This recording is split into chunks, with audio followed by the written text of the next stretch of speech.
전원 합격 뭐 이런 것들을 이제 달성하고 그 다음에 그 다음에는 더 많이 여기 이제 대치동에 있는 거의 우수한 학생들은 다 저희들 이제 다시 이제 수용해서 저희가 이제 과학학원의 그 최고로 이렇게 이제 이름을 날리는 그런 계기가 됐었는데요.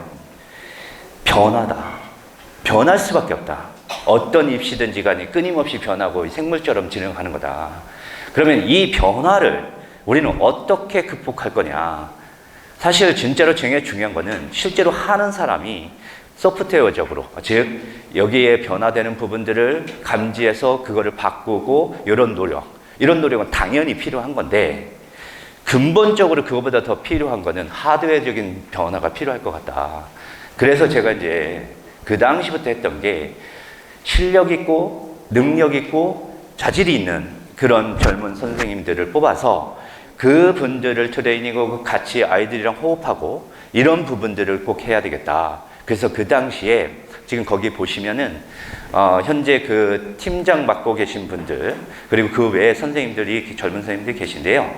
그 당시부터 그 선생님들을 뽑아서 우리 같이 호흡하고 지금까지 끊임없는 노력을 해왔던 것 같습니다. 그 과정에서 여러 가지 되게 많았지만 어쨌든 그런 부분들을 노력을 해왔었다라고 말씀드릴 수 있을 것 같고요.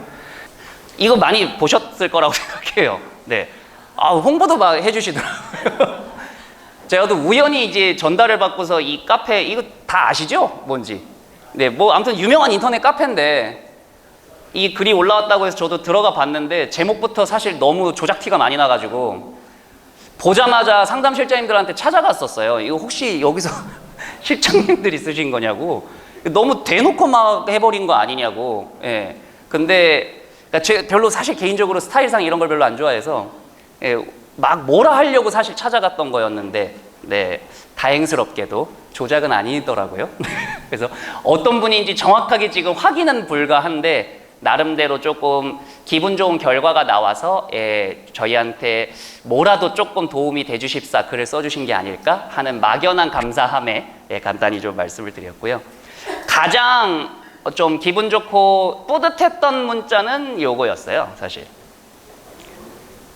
화면에 보이시는지 모르겠지만 지금 이 문자를 받은 게 7월 4일이거든요. 그러니까 시험 3일 전이에요. 지금 보내주신 학부모는 인천예술영재학교에 지원했던 학부모고, 그러니까 한참 일주일 전이니까 얼마나 막 신경이 곤두서 있겠어요. 학생들도 학부모도. 근데 뜬금없이 이제 잠깐 수업 준비하고 있는데 4시 반쯤에 이제 문자가 하나 들어와서 봤더니 이제 혹시나 떨어질까봐 보내셨다 하더라고요. 그러니까 너무 감사했는데 혹시나 떨어질까봐 미리 얘기를 조금 하고 싶었다 하는데 이 문자 받았을 때는 사실 조금 울컥하더라고요. 네. 그래서 울컥과 동시에 떨어지면 안 되는데 온갖 부담에 막 사로잡혀 있는데 다행스럽게도 이 친구도 지금 2차 잘 무사히 통과해서 마무리 3차 대비를 좀 하고 있고 밤늦게까지 개인 면접을 봐주느라 좀 정신이 없는 상황입니다. 이러한 감사함의 결과가 다음에 실적으로 나왔어요. 지금 보고 계시는 아카로드의 실적은 위에 제가 간단히 적어드린 것처럼 6개월 이상 다니고 있는 중3 학생들에 대한 실적이에요, 다. 뭐 이걸로도 충분했다를 자랑하고 싶기도 했고, 사실. 근데 그거보다 조금 더 올해 지금 준비하셔야 될 어머니들 입장에서는 저의 분석의 모든 내용이 현 예비 중3의 포커스에 그리고 저희의 프로그램을 어느 정도 절반 이상 따라간 학생들의 포커스에 얘기를 두고 말씀을 드려야 거기에 대한 신뢰감이 훨씬 더 좀 높아진다고 생각을 했어요. 그래서 일단 3개월 이하의 학생들, 2학년 학생들도 다 애누리 없이 일단 좀 빼놨고 혹시나 2학년 이하의 학부모들이 좀 관심을 두셔서 오신 분들이 계실까봐 밑에 저희가 따로 지금 서울과고 지원시키는 프리큐반이라는 2학년 반이 따로 있는데 그 반 학생들의 실적도 간단하게 지금 적어 놓기는 했는데 이에 대한 분석의 브리핑은 10월 말쯤 돼서 KMO 2차가 끝날 때쯤에 다시 한 번 더 자리를 마련할 계획이니 오늘의 얘기에는 2학년 관련된 얘기는 없을 거라는 거.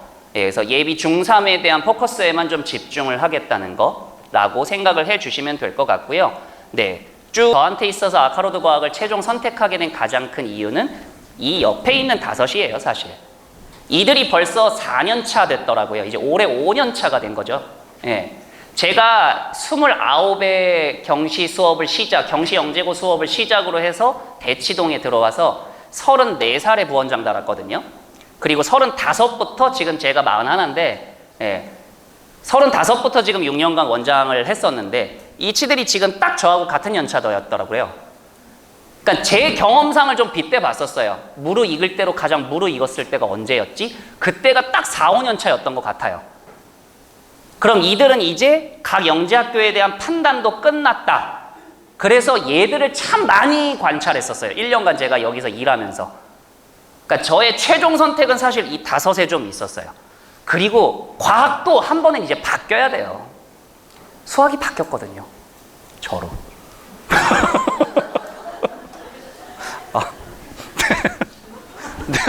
되게. 자, 그래서 왜 어렵게 배우냐? 저는 이거를 사실 그렇게 부정하고 싶은 생각은 없습니다. 근데 앞에 단어 하나가 누락이 됐어요. 왜 가능한 어렵게 배워야 되냐? 저는 그 대답을 첫 번째는 당연히 킬러 문항에 대비하기 위함이고요. 그리고 두 번째는 아이들의 잠재력을 극대화한다. 우리 애는 100만큼 풀 수 있는데 한 80만 가르치면 뭐합니까? 계속 110을 가르쳐야 돼요. 그래야 언젠가는 100을 하는 거죠. 그리고 제일 중요한 건 어렵게 나오니까 어렵게 가르칩니다. 저희는 어렵게 나오거든요. 굉장히 어렵게 나와요. 간혹 가다가 아유 어머니 영재고 문제는 쉬워요. 중등 심화로 풀 수 있습니다. 그거 못 풀어가지고 매년 탈락자들이 그렇게 많이 나오나요? 아니거든요. 어렵게 나옵니다. 문제 굉장히 어렵고요. 더닝크루거 효과라고 있죠. 잘 모를수록 자신감이 충만하다는 거. 그죠? 우리 1학년 때, 2학년 때 영재학교 입시 그 지필고사 치러 가서 나올 때 애들 표정이 얼마나 해맑아요. 1, 2학년 때 보면.